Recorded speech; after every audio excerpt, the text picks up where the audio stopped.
तो जय हिंद मेरे प्यारे साथियों, आप लोग कैसे हैं। तो आज हम लेकर आए हैं लेक्चर 6 भाई क्लास 10th की। इसमें पढ़ने वाले क्या है, अवतल दर्पण यानी use of concave mirror, use of convex mirror और चिन्ह परिपाटी पढ़ने वाले हैं। 3 टॉपिक बहुत मात्र से 8 से 10 मिनट में इसको क्लियर कर देंगे।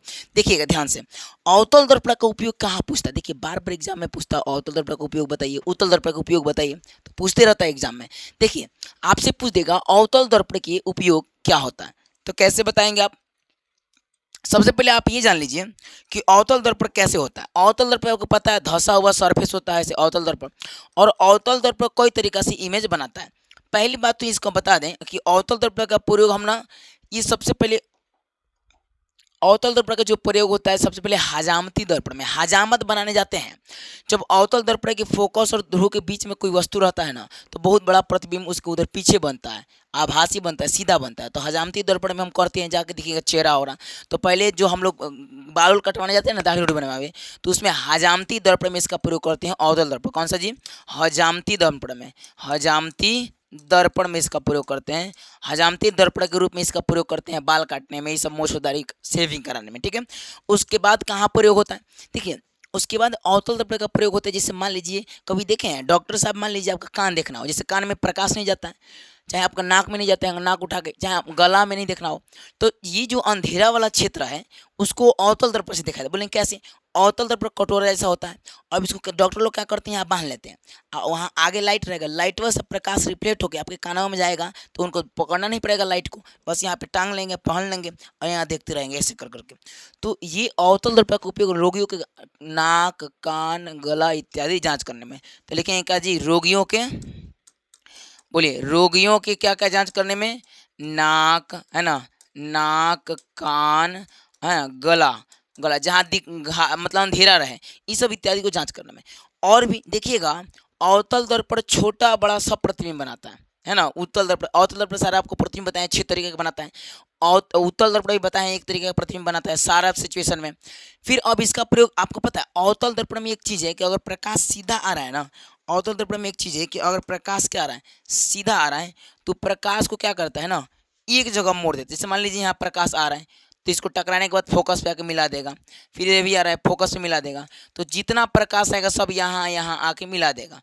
तो आपको ये मिला दिया, तो मिलाने के कारण ही इसे इसको कहाँ उपयोग करते हैं, सौर भट्टी में। सौर कुकर देखें, सौर कुकर जहाँ पे प्रकाश के कारण ऐसे उसमें बड़ा बड़ा प्लेटा रहेगा, प्रकाश पड़ेगा, वो एक जगह जाके केंद्रित हो जाएगा और क्या करेगा, उसको खाना वाना भोजन वोजन जो भी सौर भट्टी उसे यूज करेंगे। तो इसे सौर कुकर में खाना वाना बनाने में, सोलर कुकर में, सौर कुकर में, कौन सा कुकर में जी, सौर कुकर में है ना, सौर कुकर में, कुकर में भी यूज किया जाता है।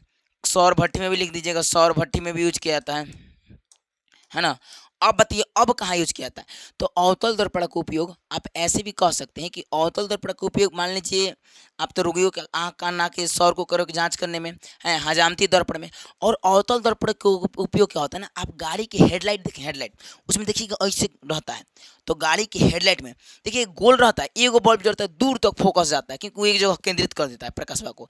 तो गाड़ियों के हेडलाइट में, गाड़ियों के क्या जी, हेडलाइट में, ठीक है ना, गाड़ियों के हेडलाइट में, कहाँ लाइट में जी, हेडलाइट में, हेडलाइट में इसका प्रयोग करते हैं, समझ में आ रहा है ना। तो ये अवतल दर्पण का कुछ उपयोग थे। क्या पहला भैया, भाई हमारा क्या आती है, हजामती दर्पण में हजामत मत सेव करने में जहाँ जाते हैं थोड़ा सा देखिएगा वो ना धंसर रहता है। रोगियों के नाक कान इत्यादि, आँख कान अथी नाक कान है ना, गला इत्यादि जांच करने में। सौर को अगर सौर भट्टी में, क्योंकि प्रकाश एक जगह कर देता है। फिर उसके बताते गाड़ियों के हेडलाइट में, आगवा जो देखते हैं सबसे बड़ा मेखड़वा होता है, आगवा हेडलाइट वो उसी में होता है। अब देखिएगा उत्तल दर्पण का उपयोग, देखिए उत्तल दर्पण क्या होता है, ऐसे होता है, सुनते हुए चलिएगा उत्तल दर्पण। और उत्तल दर्पण में क्या होता है कि मान लीजिए ये आपका ये मुख्य अक्ष हो गया, ये मुख्य अक्ष हो गया, और इसमें आपका हो जाएगा, मान लीजिए वहाँ पे कोई वस्तु रखते हैं, तो ये टकरा के ऐसे जाता है, ये फोकस में जाता है, यहाँ पे फोकस पे, और ये ऐसे आता है, यहाँ से आते जाते रहता है, ये जाके मिलता है वक्रता केंद्र से, और यहाँ पे इसका प्रतिबिंब बना। हमेशा अवतल दर्पण बड़े बड़े चीज को, दूर दूर की चीज को छोटा छोटा बना के दिखाता है। तो इसका प्रयोग कहाँ कर सकते हैं, मान लीजिए गाड़ी आ रहा है, पीछे गाड़ी देखना हो तो उत्तल दर्पण लगाएंगे, ताकि दूर दूर की चीजें, बड़ा बड़ा चीजें छोटा छोटा हमें दिख सके, ज़्यादा दिख सके, ताकि हमें पहचान सके गाड़ी कौन सा है, कितना गाड़ी आ रही है। तो भैया छोटा छोटा प्रतिबिंब बनाता है दूर दूर के भी। तो क्या लिखेंगे, इसको लिखेंगे गाड़ियों के साइड मिरर, साइड मतलब देखने वाला, तो लिखेंगे गाड़ियों के, क्या हो जाएगा, गाड़ियों के, है ना, क्या लिखेंगे, गाड़ियों के साइड मिरर में।